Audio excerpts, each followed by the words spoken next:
Därför att det är ett sånt sällsynt vedervärdigt system. Att på grund av människors hudfärg döma dem till en mycket sämre tillvaro. Och det är en skam för världen så länge detta består. 90 000. Ja, det är mord på Sveavägen. Det var en slakt. Och det var en slaktare. Det var bödel som visste precis vad han ville. Han blev inte skjuten som statsminister. Han blev skjuten som privatperson. Polisen säger att mordet av allt att döma var mycket noga planlagt. Och alla personer med walkie-talkies på varsin sida om Sveavägen som man hörde liksom. Jag trodde att man i mordutredningar alltid gjorde bandade förhör med de väsentliga personerna som har funnits på platsen och som är viktiga. Makalöst ointresse. Och det är klart att man försöker liksom suggerera sig fram till att få ihop bilderna om man var säker på att det var dem, så vill man ju få det att överensstämma med sitt eget vittnesmål. När sanningen om det här kommer fram så kommer det svenska samhället att förändras i grunden. Sydafrika, vilket jag personligen tycker är ett ganska intressant uppslag med tanke på att det är en ganska konkret motivbild. Det pratas mycket om Sydafrika och det är flera personer som har tagit kontakt med oss och haft intressanta synpunkter på det här uppslaget. Fick Craig veta att Palme var nyckelpersonen i att ena sydafrikanska anti-apartheidrörelsen. Det var min tanke och det har jag trott allt sedan dess. I förra delen gick vi igenom konkreta detaljer som visar att allt som dokumentärfilmaren Boris Ersson fick fram på sin resa till Sydafrika stämmer mycket väl med allt som hänt. Det nya synsättet på alla dessa uppgifter handlar bara om att nu har alla som följt denna kanal en helt ny bakomliggande förståelse för hur tidig mörkläggningen faktiskt var och att det genomskinligt avslöjande ointresset från Palmeskenutredningens sida ger belägg för att allt som redan rapporterades in till utredningen 1994 stämmer. Med de mycket konkreta detaljerna som fanns i ursprungsuppgifterna finns det en fantastisk bas för att sedan förstå alla andra märkligheter som Palmeskenutredningen bidrog med. När man konkret vet att de Koks uppgifter var Rian Standers information, så förstår man att, efter att Tommy Lindström lurat sig in till din kock, så hade han både tappat lappen och glömt vad det stod på den. Men, som vi även visade, är det inte bara hur uppgifterna kom fram som är det mycket trovärdiga. Det som jag många gånger har försökt lyft fram på denna kanal, det är själva innehållet i uppgifterna. Man förstår hur relevanta, innehållsfulla och detaljrika de är, med tanke på att de inte kommer från gärningsmännen själva, och att det tolkats av en person utan insikt i alla omständigheter. Det finns helt enkelt inget utrymme för feltolkningar i de uppgifterna som redan lämnades 1994 till utredningen. Det är korrekta uppgifter. Vi gav även exempel på hur medias retorik har förändrats med åren, och när väl Sydafrika kommer upp igen, så är det uppgiftslämnaren som blir karaktärsmördad, som en girig skattesmitare. Det ska förstås hindra andra att våga komma fram med nya uppgifter om Sydafrika. Det är även i denna smutsiga retorik som är belägg för hur omfattande mörkläggningen är i mainstream-media för att skydda Sveriges regeringar. I denna del kommer vi försöka avrunda själva avrundandet. Det har gått nästan precis 2 år sedan jag såg Den osannolika mördaren på Netflix, som skakade mig i grunden, för att använda Holmers uttryck någorlunda. Det fanns absolut ingen möjlighet att denna bridgespelande reklamgubbe från Täby skulle ha varit en ensam galen gärningsman i Sveriges enda statsministermord. Det var då jag omsatte min kunskap inom vittnespsykologi och stora engagemang i att försöka ta reda på sanningen. Det har varit en otroligt lång och stor resa, men den har varit väldigt utvecklande. Så för att verkligen summera ihop allt som förts fram på kanalen och i utredningen, kanske det bästa är att faktiskt ge svaren på många av de märkligheter och utestående frågor som kantat utredningen under alla år. Men det vore inte ett avsnitt från mig om det inte kombineras med en stor dos folkbildning också. Men vi återkommer till det. För att ge ytterligare belägg för att den stora mörkläggningen fortfarande pågår, även om det sker i en annan form än den som Palmeskenutredningen stod för under så många år, så har vi även lyft fram vilka som står för den, på vilket smutsigt sätt det sker och hur oskyldiga fortfarande dras i smutsen för att det ska lyckas. Det ska lanseras villospår till höger och vänster. Kommer det inte från SVT själva, i formen av tidshopp, i 30 sekunder, något som nästan kan härröras till de 6 minuter man trollade bort på mordkvällen, så är det en yngling, en agent, eller en så kallad Palmeutredare. När inte det räcker, ska det grävas fram svenska fallskärmsjägare, som skulle helt på eget bevåg, gått emot Sveriges hemliga avtal med NATO, inklusive den topphemliga Stay Behind-organisationens alla grunder och mördat en av deras egna högt uppsatta medlemmar, nämligen Sveriges statsminister Olof Palme. Och det skulle ha skett helt utan att chefen för hela organisationen visste om det. På riktigt. Det är helt skruvat. De som lägger pengar på denna bok betalar inte bara för den fortsatta mörkläggningen av Palmemordet, utan bidrar även till sin egen fördumning. Men, för att belysa hur avslöjande alla dessa forum verkligen är, som inte ens tar upp, helt ignorerar, många av de viktiga avslöjanden vi gjort på denna kanal, så tar vi en del av dem, här igen. Vi har på kanalen inte bara förklarat vad som hände vid mordplatsen på mordkvällen. Vi har även förklarat vad alla med walkie-talkie gjorde på kvällen. Vi har gått igenom varför alla motsägelsefulla uppgifter finns inuti labyrinten. Vi har även pekat på felaktigheter i samma bok, när vi verkligen gått igenom att Göstas tider är de rätta. Vi har förklarat precis hur alla tider går ihop, genom att lyssna på vittnet Lars Jeppsson själv när han berättar hur han gick runt på David Bagares gata i flera minuter. Vi har förklarat att vittnet Yvonne Nieminen och hennes redan gifta sällskap aldrig träffade några poliser vid trapporna, och att det var just anledningen att Yvonne inte ville utsätta hennes sällskap för det, som hon gick med på att ljuga i sitt första förhör, mot att hennes sällskap fick ett annat efternamn. Vi har förklarat hur Stig bara var ett förväxlat och flyende vittne, som egentligen var en hjälte på mordkvällen, när han såg till att Gösta kom till mordplatsen. Vi har grävt fram Theo ur mörkläggningen, som är den personen som kort mötte paret vid reklampelaren utanför Dekorima, och var den personen som vittnet Birgitta Wennerling såg leta efter Olof vid biografen innan filmen började och sedan målade en skiss av som stämmer i många distinkta drag. Vi har tydligt redovisat att både vapen och kulor är felaktiga och förklarat vad som egentligen har använts istället. Men det som verkligen bekräftar att beläggen och slutsatserna på denna kanal ligger mycket nära sanningen är svaren på alla de olika ledtrådar som florerat under så många år. Ni vet om att skaka i grunden och så vidare. Här kommer jag nog chocka många genom att faktiskt lyfta fram Claes Hedberg och hans bok En oväntad vändning, mitt upp i alltihop. Jag har funderat fram och tillbaka om jag ens vill ge denna person uppmärksamhet, eftersom det redan görs, i helt fel sammanhang. Men jag tror att i folkbildningens namn finns det en mycket stor poäng med att faktiskt kartlägga och studera Hedberg en stund. Det tydliggör nämligen mycket viktiga skillnader mellan sak och person, mellan relevanta viktiga detaljer och helt idiotisk slutledningsförmåga, och en mycket bristfällig argumentation i kritiken.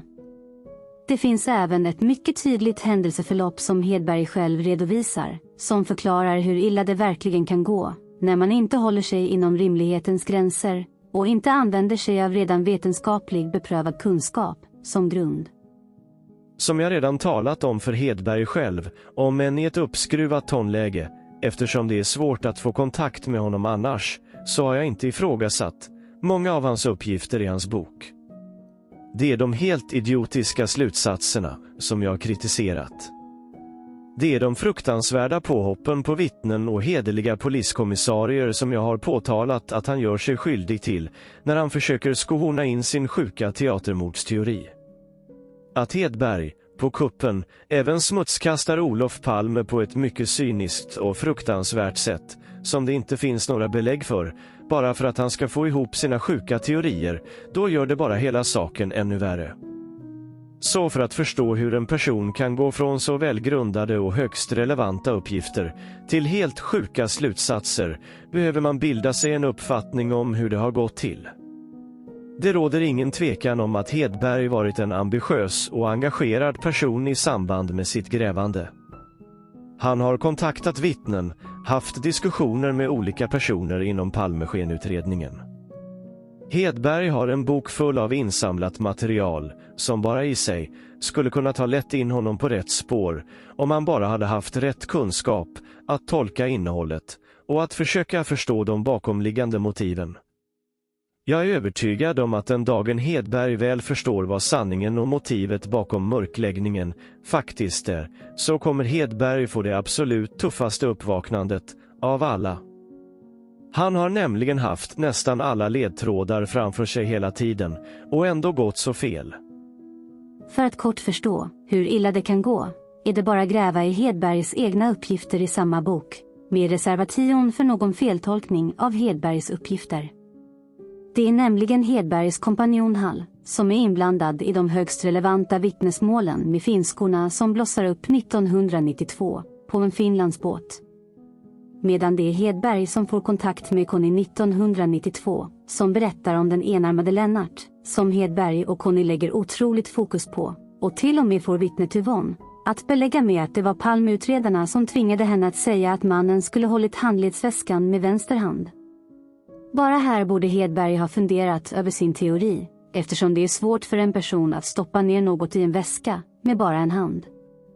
Men det intressanta är i Hedbergs berättelse att han gräver i den enarmade mannen i 15 år, innan Hall berättar om Liljessons bok, om dubbelspel, och att Olof kanske inte blev mördad. En bok Liljesson skrev 2009. Helt plötsligt beskriver Hedberg det som att allt stämmer. Då är det märkliga outredda flygplanet till, eller från Frankrike, det viktigaste. Då är 45 oklara dödsfall belägg för att Olof aldrig blev mördad. En ointresserad Palmeutredning, och att det inte finns bilder i omlopp på en död Olof Palme, de starkaste argumenten för ett teatermord. Men det man måste förstå är att Hedberg nu helt överger enarmade banditen Lennart. Han är inte längre någon mördare. Det finns ingen förklaring hur Halls finskorna och polis AA nu längre passar in i hela historien. Allt tidigare och annat vedertaget bara släpps och kan inte förklaras längre. Nu har självklart inte AA eller enarmade banditen något med mordet att göra, men ni förstår poängen med att försöka förstå hur Hedbergs egna resa utvecklades. Här blir det exempel på en form av availability heuristic. När Hedberg läser någon annans förklaringar på flera av de sakerna som han själv funderat över och har erfarenhet av. Du väljer att tro på alla de argument du har tillgängligt. Att du då bortser från allt annat som inte stämmer med teorin innebär att du bara söker bekräftelse i det som stämmer med din tes. Ännu ett exempel på en typ av confirmation bias. Helt plötsligt bortser Hedberg från allt han tidigare tagit reda på för att bekräfta sin nya teori.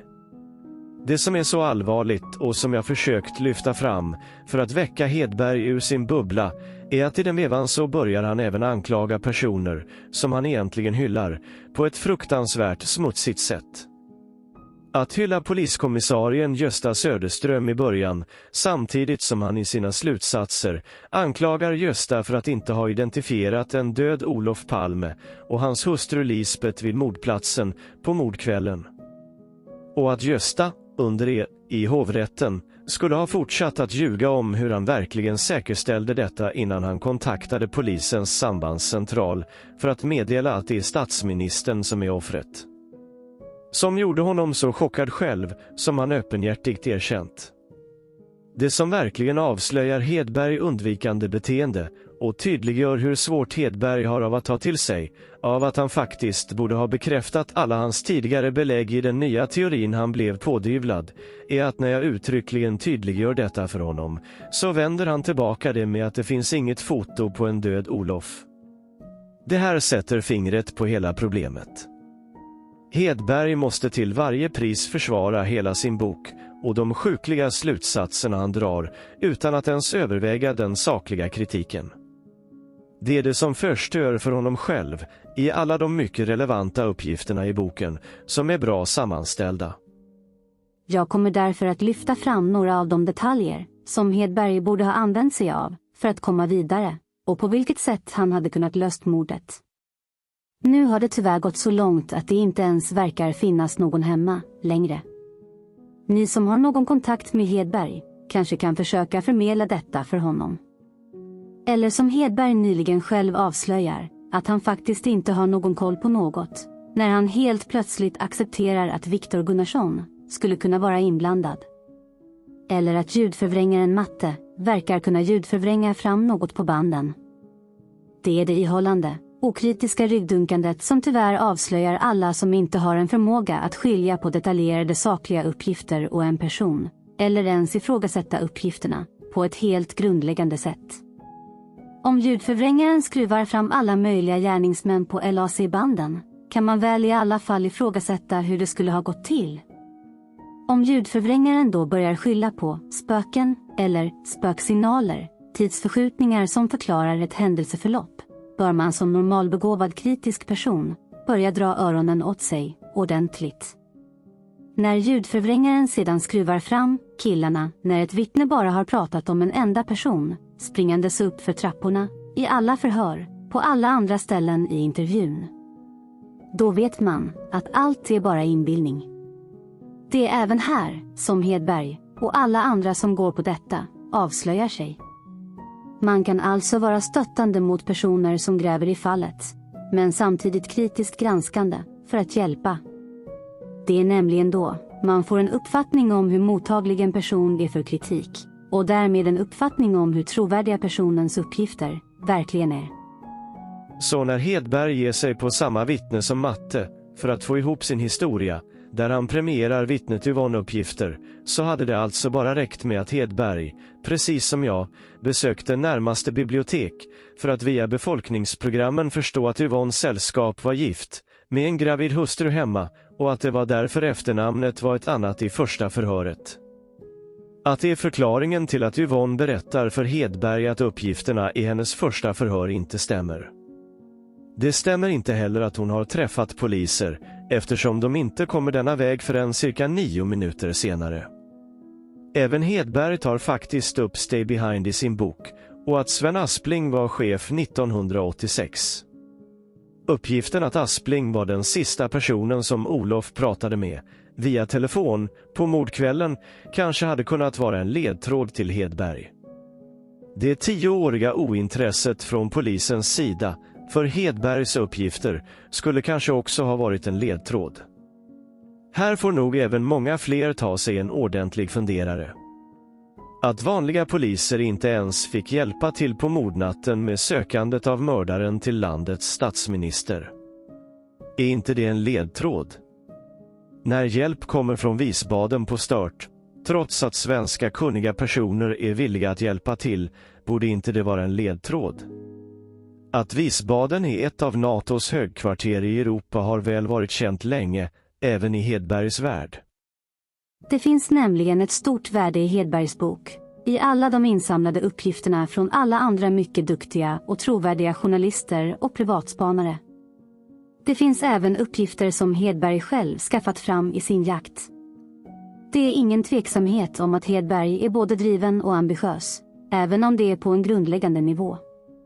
Vilket kanske avslöjas mest i att Hedberg tycker mina videos på kanalen är komplicerade. Men det finns i boken många förklaringar i hur Palmeskinutredningen hanterar Hedberg, som inte ens Hedberg har förmågan att analysera, men som är avslöjande för oss med kunskap. Det är när Hedberg ska sälja in sin sjuka teatermordsteori för att kunna sälja sin bok, som det blir sjukligt och provocerande. Hade Hedberg skrivit samma bok, som en samling av många avvikande uppgifter, själv formulerat flera alternativa hypoteser som möjliga, samtidigt som han redovisar vad andra personer har för uppfattning, som exemplet från Liljesson, att Olof kanske inte blev mördad, då hade jag kunnat respektera Hedberg, och till och med köpt hans bok. Då hade den kunnat bli en lika viktig bok som Inuti labyrinten, med alla olika belägg för märkligheterna. Men när Hedberg sedan får kritik emot sig och boken, blir det tydligt hur svårt han har att ta till sig av kritiken. Då kontrar nämligen Hedberg med hur länge han arbetade med boken, och hur många verkliga uppslag det finns i den. Det är bara det att han jagade en enarmad bandit i 15 år. Men sedan på bara 2 år bestämmer sig Hedberg och Hall att skriva boken som tyvärr kastar omkull allt arbete, de båda två, och tyvärr alla andra privatspanarnas viktiga uppgifter, för uppgifterna förknippas med teatermordsteorin genom Hedbergs bok. Fattar ni inte vad Hedberg har förstört med sin felaktiga teori? Så det är alla de uppgifter som motsäger hela teatermordsteorin som avslöjar hur desperat Hedberg gick hela vägen i någon annans teori. Det var inte ens han själv som kom på det, och inte heller hans kompanjon Hall. Det blir komiskt när Hedberg kallar mina videos komplicerade, när han är ett teatermord med en massa byten och olika skådespelare som ska bytas i olika lägen. Jag bryr mig egentligen inte om denna sjuka fantasi, men som jag lyft fram tidigare så anklagar Hedberg konkret den hederlige poliskommissarien Gösta Söderström för att ljuga om att det var Olof Palme han såg, och även Lisbeth, hans fru. Att då påstå att Gösta såg andra personer är ett fruktansvärt hån och en fruktansvärd anklagelse. Speciellt som Göstas närvarande vid mordplatsen utan tvekan var helt avgörande för att vi faktiskt har kunnat reda ut den här soppan så många år sedan. Det gäller även uppgiften om den andra mycket hederlige poliskommissarien Åke Rimborn, som inte heller har reagerat på att det inte skulle ha varit Lisbeth som han fick uppgifterna om 2 gärningsmän ifrån på mordnatten. Även det är en fruktansvärd anklagelse från Hedberg. Att sedan Gösta Söderström inte skulle ha kunnat identifiera en död person med sina 39 år i tjänsten avslöjar såklart vart Hedberg skulle ha bromsat och omvärderat sina, eller Liljessons, sjuka teorier. Antar att desperationen efter 10 år leder till desperata slutsatser, vilket kanske inte är helt ovanligt när man drabbas av Palmeviruset, som Stocklassa uttryckte det. Men jag har bara lagt 2 år på detta. Och med min kunskap som grund har jag ännu inte spårat ur i sjuka teorier. Min räddning kanske har varit att jag hela tiden omvärderat och ifrågasatt mina egna hypoteser tills jag hittat fler belägg som stärker teorierna.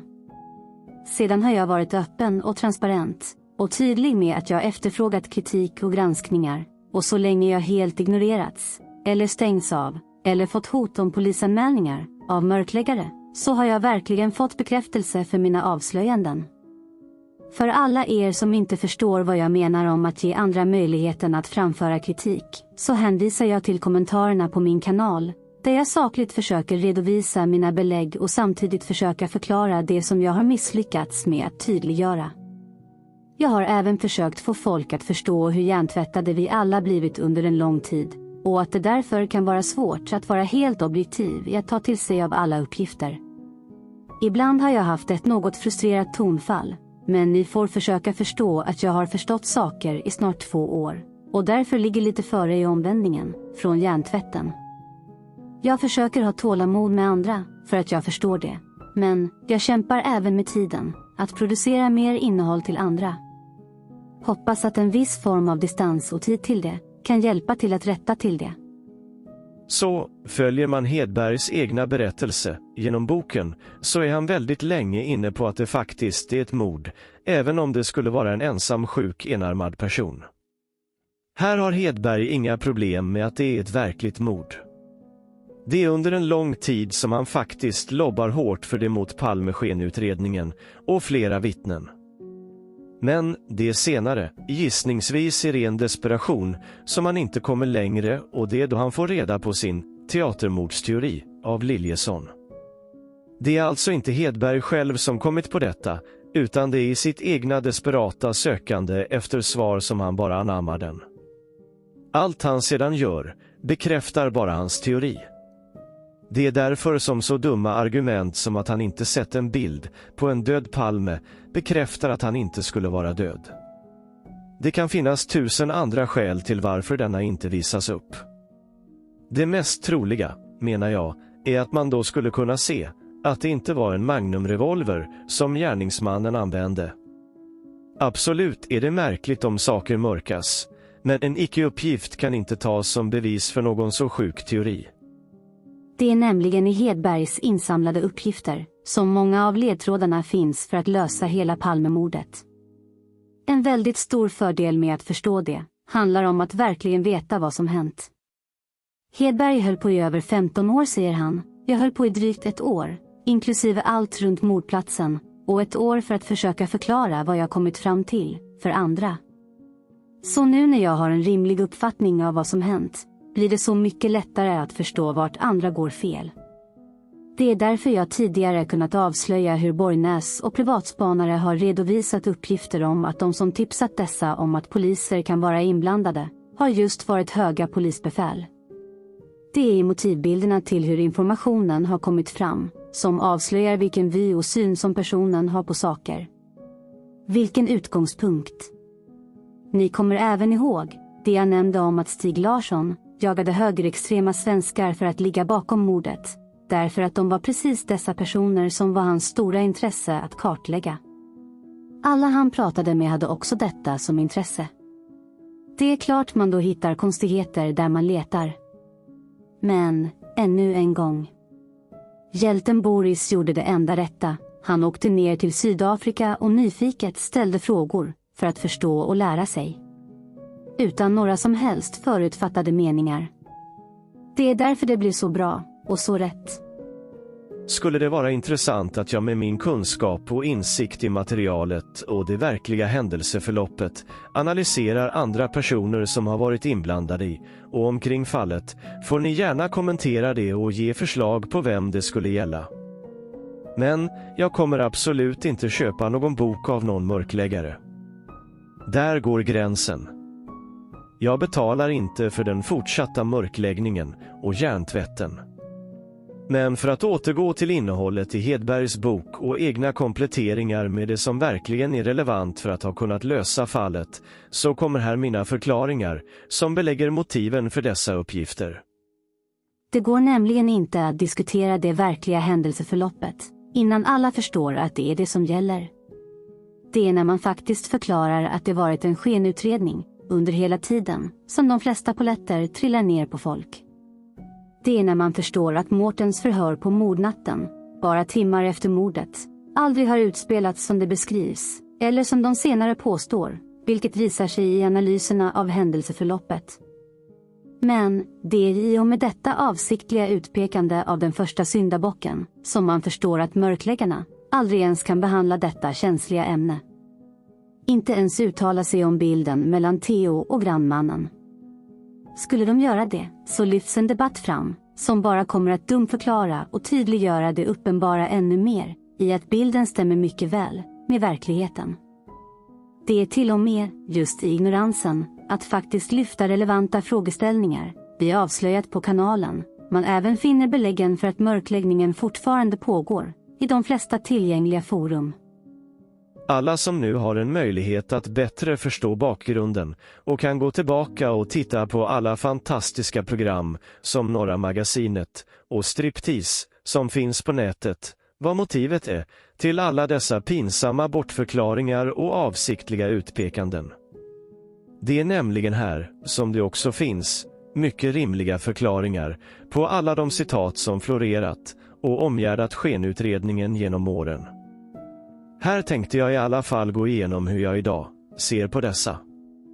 När ni väl förstår att det är USA, NATO, som gav order om att städa bort den topphemliga Stay Behind-övningen som hölls samtidigt som mordet skedde under kalla krigets dagar. När en oskyldig syndabock, bara timmar efter mordet, arrangerades att sättas dit i fiktiva förhör, då förstår ni vilket praktiskt problem som Sverige behövde lösa. Då förstår ni att hela det svenska rättssystemet fick sättas ur spel för att undvika en utrikes- och säkerhetspolitisk mycket farlig situation. Det är när man förstår att Sverige vid tiden i princip redan var NATOs 17:e medlem och att en mycket högt uppsatt svensk amiral var startklar för att lämna landet och sätta sig i säkerhet i Washington, som man förstår hur tydligt och medvetet hela mörkläggningen exekveras direkt efter mordet. Det är när man väl förstår hur arrangerad hela rättegången mot en helt oskyldig blandmissbrukare från Sollentuna var, som man kan få enkla och rimliga förklaringar på alla de citat och märkliga saker som sagts genom åren. Hoppas ni förstår att Holmers, när sanningen om det här kommer fram, så kommer det svenska samhället att förändras i grunden. Harry Scheins, det finns starka statskrafter som inte vill att mordet på Olof Palme ska klaras upp, och sanningen finns att finna högt upp i statsapparaten. Även Anders Färms, svenska folket är inte moget att få veta sanningen om mordet. Jörn Svenssons, mordet på Olof Palme kommer aldrig klaras upp. Carl Lidboms, det är bäst för alla inblandade om mordet på Olof Palme aldrig klaras upp, och det bästa för alla parter är att mordet inte blir uppklarat. Sven Anderssons, Socialdemokraterna seglar nu med lik i lasten, och mordet är en moralisk och politisk katastrof, och det är graverande att höga socialdemokrater är inblandade. Alla dessa citat handlar om att Socialdemokraterna spelat ett mycket högt spel med det hemliga samarbetet med NATO och USA, samtidigt som vi skulle framstå som neutrala, närma oss Sovjetunionen för att prata nedrustning. Men, kanske värst av allt, under samma tid som Olof Palme bulvansålde svenska Boforsvapen till länder som omfattades av amerikanska exportrestriktioner och till konflikter han var satt att medla i, för att sedan skicka pengar till gerillor och andra konflikter ute i världen. Det är även det som förklarar att Ingvar Carlsson har instruerat Hans Holmér att inte i onödan svärta ner Olof Palmes rykte. Det handlar såklart om alla smutsiga bulvanaffärer som Olof Palme ägnade sig åt, när han bland annat via Malaysia sålde Robot 70 till Iran. Även Ingvar Carlssons budskap om att vi klarade det här avslöjar såklart att de stod inför ett mycket praktiskt problem, den bortstädade övningen och mörkläggningen som de faktiskt lyckades med, ända tills nu. Hans Holmér har även sagt att, om det skulle komma fram, vad jag har gjort i min roll som polischef och utredare av mordet på Palme, skulle jag få livstidsfängelse. Här är det inte så svårt att förstå att om Holmér både bidragit till planeringen av den samtidiga Stay-Behind-övningen och är direkt inblandad i mörkläggningen direkt efter skotten, drivande i utpekandet av den första oskyldiga syndabocken redan timmar efter mordet, tillsammans med allt annat han gjorde, så skulle absolut han fått livstid för det. Ingvar Carlsson lär även sagt att det är nog bäst att svenska folket inte får veta hur det här gått till. Det är inte bara ett otroligt mörkläggande uttalande, det avslöjar också att Ingvar Carlsson vet precis hur allt gått till. Det är även det som går igen i det som han avslöjade för oppositionsledaren, genom att önska att det hade varit bättre om det varit en enstaka vettvilning. Hans Holmér har även sagt på en presskonferens att det i vanliga fall var mördaren som valde mordplatsen, men att det i detta fallet var tvärtom, så att offret valt mordplatsen. Det är precis det som förklarar att det var Olof Palme själv som hade bokat ett möte med Theo vid Dekorima på mordkvällen. Det är även det som förklarar att Holmér i en bok skrivit att Olof Palme dödades i ett bakhåll, när de sydafrikanska agenterna hade infiltrerat parets vänner på Kreta. Det är helt i linje med det som Säpo-anställda vittnet hörde en chef skrika urskuldande, att Olof Palme inte blev skjuten som statsminister, utan som privatperson. Säpo vill såklart komma undan sitt eget ansvar för livvaktsskyddet genom att skylla på att Olof Palme själv hade bokat mötet med Theo på mordkvällen. Det finns tyvärr ingen som helst självrannsakan i detta, om att de faktiskt höll i den samtidiga övningen som var orsaken till att mordet inte kunde klaras upp. Även citaten från Jan Myrdal är väldigt avslöjande. Det finns olika möjligheter. Att Palme sköts av privata skäl, eller att det var en personlig uppgörelse. Att hans hustru vet vem som sköt, en cover-up alltså. Att Jan har fått information från sin egen son, att Mårten några minuter före midnatt lånade nyckeln och bad Janken att inte berätta om detta, avslöjar såklart att Mårten blev direkt inblandad i mörkläggningen redan en stund efter mordet och fick åka hem och hämta beviset, Olof Palmes kalender, där det helt naturligt stod om mötet med Theo och eventuellt den topphemliga Stay-Behind-övningen. Hans Holmér lär även ha sagt till landets chefredaktörer: jag spelar ett högt spel. Förr eller senare får ni svaret. Allt detta förklarar att Holmér själv var övertygad om att allt skulle komma fram till slut. Här menar jag att allt som gjordes fram till han avsattes var sådant som skulle kunna komma fram, och då var han medveten om att han skulle få sota för det med livstid. Det är bara det att i samband med att det avsiktliga ditsättandet av Christer Pettersson inleddes, fanns det ingen återvändo längre från svenska myndigheters sida, utan att förtroendet för rättsstaten sänktes rejält. Det är därför vi fortfarande sitter med Svarte Petter, så många år senare, och så många kostsamma resurser fortfarande används för att fortsätta mörklägga sanningen runt mordet. Polisledningen erkänner att rikslarmet fördröjdes medvetet, har självklart sin förklaring att de både ville att hela Stay Behind-övningen skulle hinna städas bort, och att de inblandade skulle hinna undan, för att även ge tid till att försöka förstå hur allt skulle hanteras och mörkläggas. Vanliga poliser fick inte hjälpa till i sökandet, och andra poliser fick varken reda på vad som hänt vid mordplatsen, och andra medvetna fick inte berätta för andra poliser vad som hänt. Allt detta handlar om att minska spridningen bland vanliga poliser, allt för att hålla tillbaka inblandningen av för många utomstående som inte skulle blandas in i mörkläggningen. Citatet som polis A lär ha yttrat för en före detta poliskollega löd: nej, vi har sådan uppbackning så ni kan aldrig ta oss. Hela detta citat handlar såklart om att polis A och andra skulle medvetet ta på sig ansvaret för händelserna på mordkvällen. Eftersom de redan var identifierade på mordkvällen. Det var alltså mycket bättre för Palmeskenutredningen att peka inåt mot poliser och Säpo som de kunde kontrollera, än att ha koll på när en dokumentärfilmare åker ner till Sydafrika och bara ärligt och nyfiket frågar runt. Mycket svårare att kontrollera än ett bombnedslag av Dom Kok 2 år senare nere i Sydafrika. Varför tror ni Leif GW svamlat om vad som verkligen hände på mordkvällen, men alltid nämnt poliser, säkerhetspoliser och militärer som skulle ligga bakom mordet? Poliskommissarien Åke Rimborn bekräftar tiden för larmet. Åke Rimborn satt och drack kaffe med sin kollega när larmet kom in strax före 23:30. Åke bekräftar alltså Gösta Söderströms tider om när larmet kom. Det handlar inte alls om en tid vid 23:23 som officiellt uttalats. Är inte allt detta väldigt talande för hela mörkläggningen, att Gösta blev ifrågasatt, hånad och utfryst, samtidigt som Åke blev helt bortraderad från alla insatser på mordnatten och ersatt med en annan kommissarie inför rättegången mot Christer Pettersson. Vi har även de citaten som ingick i hoten mot Martninger och Gillberg som verkligen avslöjar inte bara grymheter, men också makt och befogenheter i att avsiktligt kunna sätta dit vem som helst i Sverige. Argumenten som: hur fan tror du det skulle bli i Sverige om de uppgifter han lämnat skulle få fäste? Hur tror du då det skulle se ut?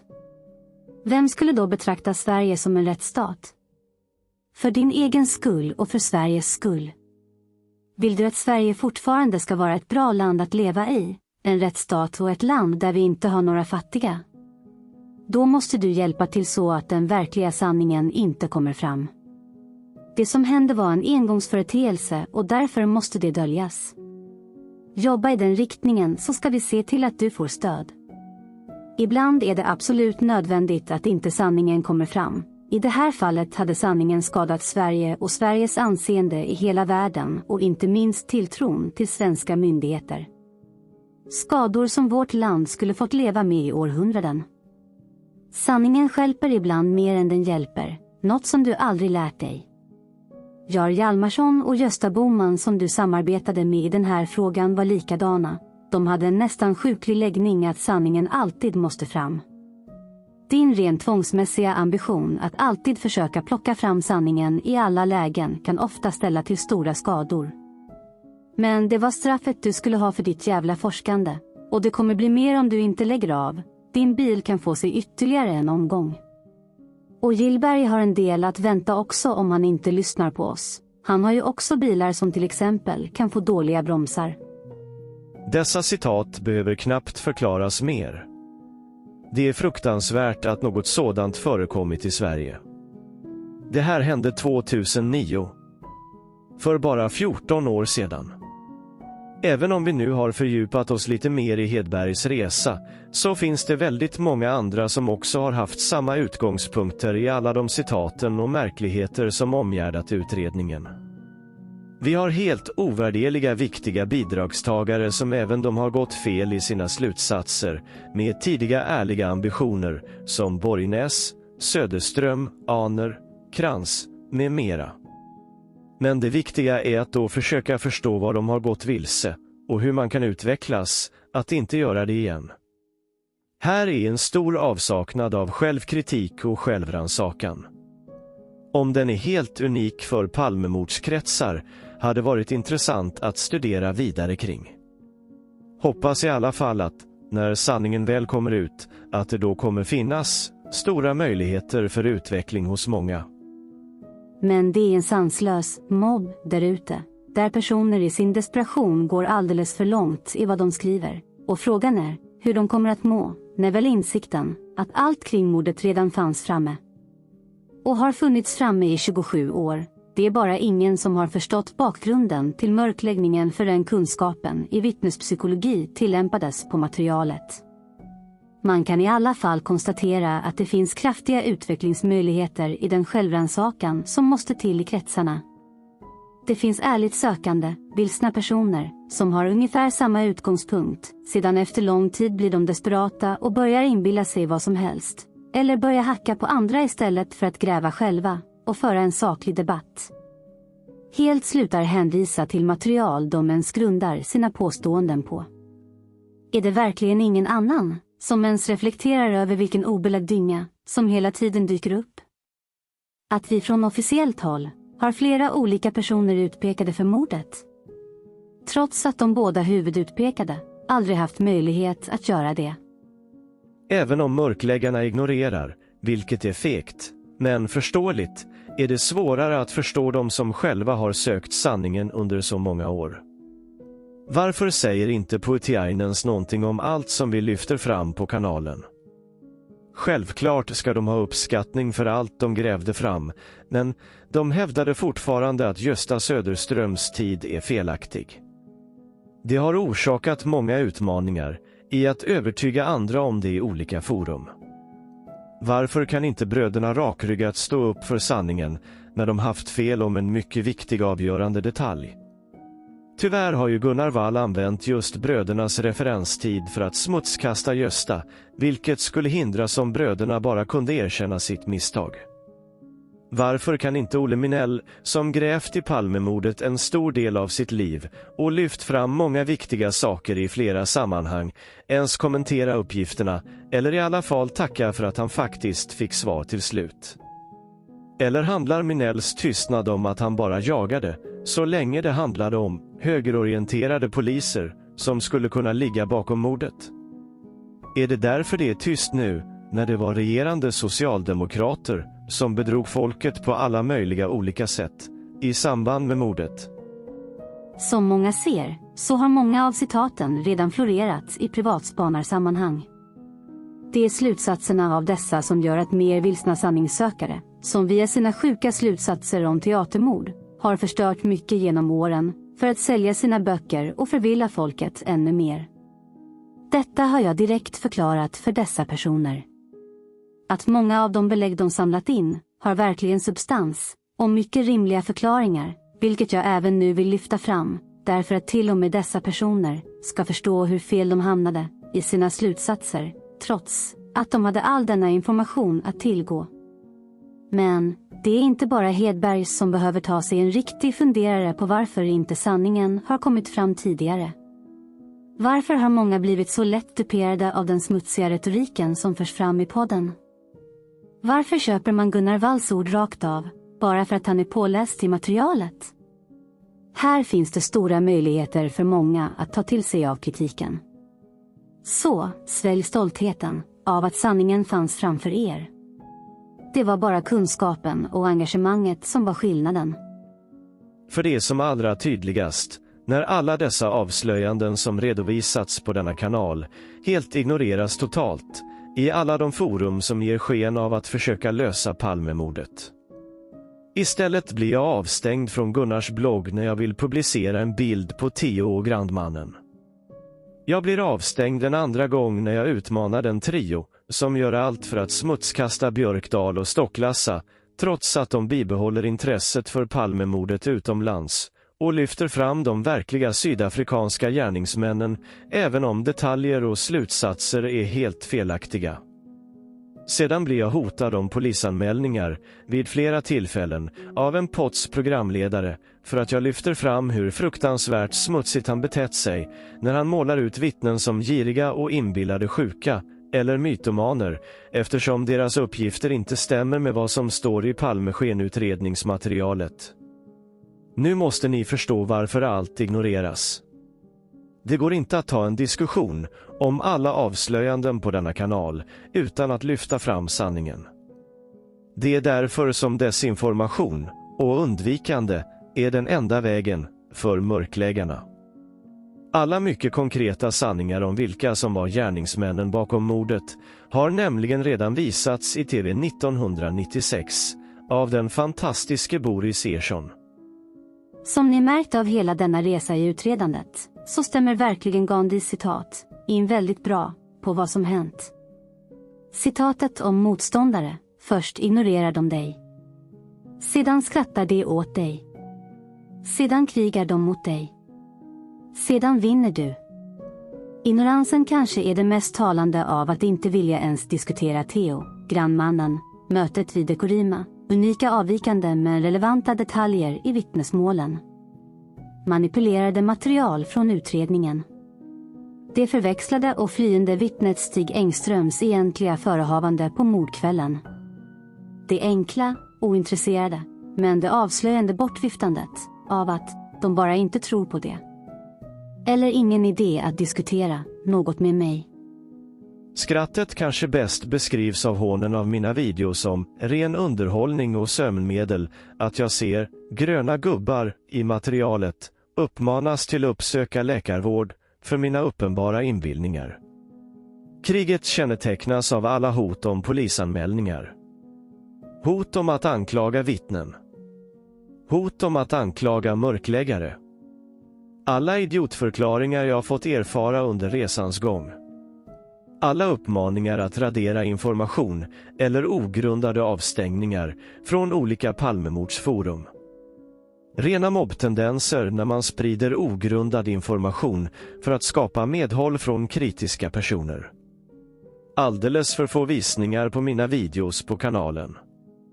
Subtila användarnamn som avslöjar hur väl de redan vet vem jag är.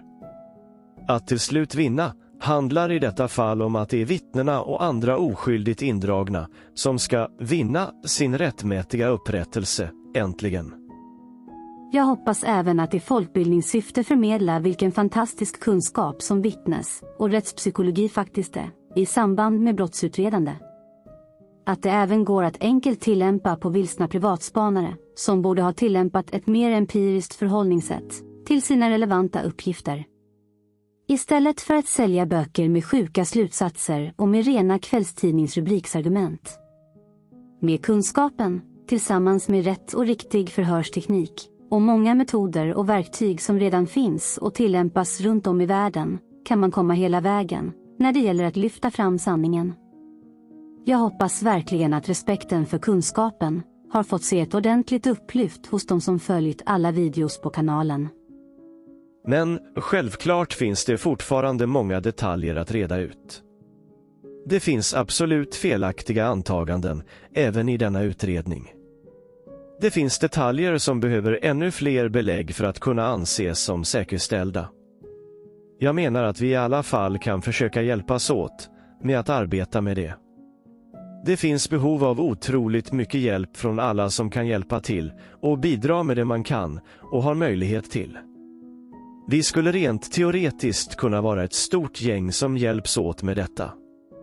Så stort så det inte finns några som helst möjligheter för att några svenska myndigheter ska kunna stoppa oss. Speciellt inte med de utmanande vindar mot de som ligger bakom mörkläggningen som blåser åt vårt håll just nu. det kanske aldrig kommer att komma en chans till att få till en medborgarkommission eller ett styre i landet som har en ambition att få tillbaka ett hederligt och ärligt Sverige som inte blundar för problem och sanningar och som vill att vi ska kunna ta tag i de problem vi har i samhället genom att faktiskt förstå dem, lyfta fram dem ljuset och sedan kunna göra något åt det. Skulle vi försöka uppskatta underlaget för en trupp med sanningssökare för Palmemordet, går det såklart inte att titta på visningarna på min kanal, utan vi får utgå från Otos mörkläggningskanal, som har haft drygt 18 000 visningar på reklamfilmen om Gunnars bok. Podden har tidigare uppgivit att de har haft 7 000 som lyssnar på deras avsnitt. Deltagare i Palmerummet var när jag fick vara med runt 9 000 stycken. Ta bort ett par hundra, eller kanske 1000, navelskådande, tittningar och lyssningar från mörkläggarna själva, så har vi ändå ett stort antal personer som nu har en möjlighet att faktiskt hjälpa till att nå ut med sanningen och äntligen få faktiska svar på allt det som vi vill veta. Det är just vi som är de sista 20-25% som skulle hjärntvättas och få den påhittade sanningen inhamrade i oss, efter att vi inte accepterat den officiella sanningen som släpptes på presskonferensen. Vi lyssnar på vilka som redan i februari 2020, efter åklagarens första avslöjande, visste hur de skulle retoriskt hjärntvätta oss, i den sista gruppen. De som var en del i den mörkläggande uppställningen. I den videon som det länkas till i beskrivningen intervjuar Thomas G. podden Palmemordets programledare, som säger att det inte lönar sig att spekulera kring vad Christer Petersson faktiskt sa i veckans brott. Här förminskar de direkt betydelsen av att det faktiskt är mycket intressant och viktigt i detaljerna om kommande besked i åtalsfrågan. Sedan ska det spekuleras i att det handlade om att han blev överraskad av Camillas fråga, vilket inte alls stämmer. Därför att media har hört av sig varje år inför årsdagen för att höra hur det går med utredningen. Även här ska det förvillas och skyllas på felaktigheter. Inte ens när intervjuaren lägger till att det inte är någon som tror på det, så ska programledaren säga att det är andra som faktiskt gör det. Det ska även nämnas något om en lömsk plan för vad det skulle handla om. Är det här vi redan ser hur åklagaren ska börja misskrediteras för vad som senare kommer att ske? Allt handlar bara om att minska spekulationerna för att de ska hinna justera till allt innan presskonferensen. Det blir även snack om att man ska sänka förväntningarna eftersom gärningsmannen sannolikt redan är död. Men det viktiga är att det redan finns en siffra på hur många som inte kommer acceptera den officiella fiktiva sanningen, vilket landar runt 20-25%. Det är det här som de kommer att vara delaktiga i, att få hantera med sin smutsiga retorik. Märkligt att det statistiskt skulle handla om en avliden gärningsman när podden fortsätter älta sitt budskap i flera hundra program till. Att åklagarens förhoppningsfulla inledning i samtalet med veckans brott skulle handlat om en överraskning hoppas jag verkligen inte att någon tror på längre. Så det är alltså just nu vi som är de utvalda kvarvarande procenten. Vi som har en möjlighet att berätta sanningen för alla som undrat så länge. Det är vi som har en möjlighet att berätta för världen att den svenska befolkningen vägrar luras av regeringar, myndigheter och media hur länge som helst. Som straff för vad vi blivit utsatta för kommer vi även folkutbilda resten av världen i hur ett så kallat modernt demokratiskt västerländskt land kan göra för att fortsätta bedra sin egen befolkning. Det är knappt mordet och mörkläggningen som är det viktiga längre att lyfta fram. Det är hur ett land och dess styre via sina myndigheter och via de så kallade granskande mediebolagen fortsätter att bedra befolkningen i landet och helt sätter alla former av demokratiska granskande grundpelare helt ur spel för hur befolkningen ska kunna göra riktigt insiktsfulla val var 4:e år. Hela denna hantering måste vi göra för alla våra barns framtids skull när nästa mörkläggning kommer att genomföras, på samma sätt, över våra huvuden. Ni har väl märkt hur en tidig mörkläggning har ersatts med ännu fler och ännu värre, när inte ens en utpekade syndabock får en möjlighet att försvara sig för att han redan är avliden. Vi behöver komma fram till konkreta åtgärder för att överbrygga glappen mellan de styrande i samhället och den övriga befolkningen som ska göra informerade val vart 4:e år. Vi behöver ha styrande i landet som är intresserade av att ta tag i samhällsproblemen och inte bara försöker sopa allt under mattan. Vi har haft alldeles för mycket sådant i många år nu. Det handlar om att de styrande i samhället aldrig mer, medvetet och avsiktligt, kan peka ut oskyldiga personer för brott de inte begått. Det handlar om rättssäkerhet och om demokratiskt grundläggande värderingar. Tänk på om du själv skulle bli utpekad som statsministermördare av svenska åklagare och media när du inte längre har möjlighet att försvara dig. Oavsett hur mycket man kan förstå ett säkerhetspolitiskt utsatt läge kommer aldrig ett samhälle vara starkare än hur de behandlar utsatta och oskyldiga människor.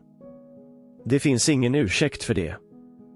Det finns verkligen inga vettiga ursäkter eller rimliga motiv för att blandmissbrukaren Christer Pettersson med sitt eget självvalda liv i samhällets mer utsatta skikt ska behöva anklagas och dömas för ett sådant avskyvärt brott när han egentligen, precis som han hela tiden hävdat, tyckte bra om Palme och att det inte ens finns en rimlig förklaring till varför han skulle gjort något sådant. Allt kanske sammanfattas väldigt bra av en före detta utredare i Palmeskenutredningen, Alf Andersson. Vi lyssnar. Och det står ju klart att det inte blir någon ny rättegång i Palme. Domstolen alltså inte bevillat resning och det blir ingen ny rättegång mot Christer Pettersson. Det är så mycket vi vet just nu.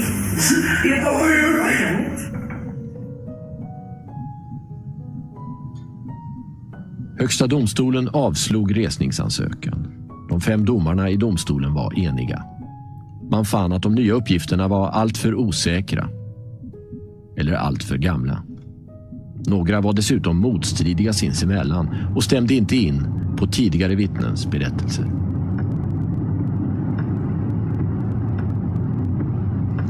Protokollet på Christer Pettersson skulle vara mera gångbart att använda i en förundersökning beträffande åklagarnas sätt att hantera Christer Pettersson. Det skulle nog kunna bli fällande dom för förtal och vårdslös myndighetsutövning och allt möjligt. Jag anser att behandlingen av Christer Pettersson är bland de värsta rättsövergrepp som har skett i Sverige. Och där sitter då till och med riksåklagaren. Det är ju en skam. Är det så konstigt att en före detta polis i Palmeutredningen till och med ansåg att det var det största rättsövergreppet som hänt Sverige? När ett modernt västerländskt land, som ger sken av att vara både neutralt och demokratiskt, med olika regerande via sina myndigheter, med bidrag av media, pekar ut 2 helt oskyldiga medborgare för samma mord. Det enda statsministermordet vi haft. Med 30 års mellanrum, då måste det avslöjas och sanningen måste komma fram. Det är först när man verkligen har förstått att bortstädningen av övningen, borttrollningen av tiden, och att det bara några timmar senare fiktivt ska pekas ut en helt oskyldig syndabock som bara råkade ha ett polisalibi för att slippa åka dit för mordet, som man förstår hur omfattande hela mörkläggningen verkligen är. Det är när man verkligen har accepterat det som den egentliga sanningen. Man lätt kan se alla andra saker som har hänt runt Palmeskenutredningen genom åren. Framförallt att mörkläggande av Sydafrikaspåret. Det kommer såklart att ta längre tid för vissa att förstå och komma till insikten av vad vi har blivit bedragna med. Men ju för vi faktiskt engagerar oss, desto lättare möjligheter har vi att tillsammans försöka få fram sanningen. Jag har stor förståelse för att alla inte har den kunskapen jag har, det intresset eller engagemanget som ligger bakom alla avslöjanden på denna kanal. Men då jag tagit stora risker att dela med mig av hela mitt arbete, förutsätter jag i alla fall att alla visar en stor respekt för det jag lagt ner och att jag velat dela med mig av det till andra. Jag vill också få ett erkännande av alla de andra som genuint försökt få fram sanningen själva, att de ger mig bekräftelse på vad de inser, att de aldrig hade fått reda på sanningen om inte mina uppgifter lyfts fram. Det gäller först och främst analyser och tolkningar av materialet från utredningen, men också alla avslöjanden om vilka mörkläggare som bidragit genom åren till att hjärntvätta alla oss som verkligen vill att sanningen ska komma fram. Det har för min egen del varit otroligt utmanande, men jag kommer vara stolt över min insats för lång tid framöver. Det viktiga är att förstå att Palmemordskretsen är liten, men helt klart engagerade personer som vägrar acceptera den officiella sanningen. Det viktiga nu är att gå utanför denna snäva krets och berätta för alla andra vad ni har fått reda på. Berätta om alla belägg för att mörkläggningen genomfördes så tidigt. Nu har ni en komplett förklaring till allt som hänt genom åren. Nu kan ni med trygghet och stolthet förklara vad som hände och varför. Se er som bidragare till att sanningen äntligen får komma fram. Se det som att ni ställer upp för alla de redan utsatta medmänniskorna och deras anhöriga. Se det som att ni delar med er av verklig och relevant folkbildande kunskap vi alla behöver ta till oss av för att kunna bidra och kunna göra välgrundade val var 4:e år. För er egen skull, gör något som verkligen betyder något och som kan läka sår. Som kan stilla frågor. Som helt enkelt gör att folk börjar tro igen och slipper bara känna skam för hur landet ser ut. Kan alla inte bara bidra till att sanningen får komma fram, så de som finns kvar kan få motivera sitt eget deltagande och varför de handlat som de gjort?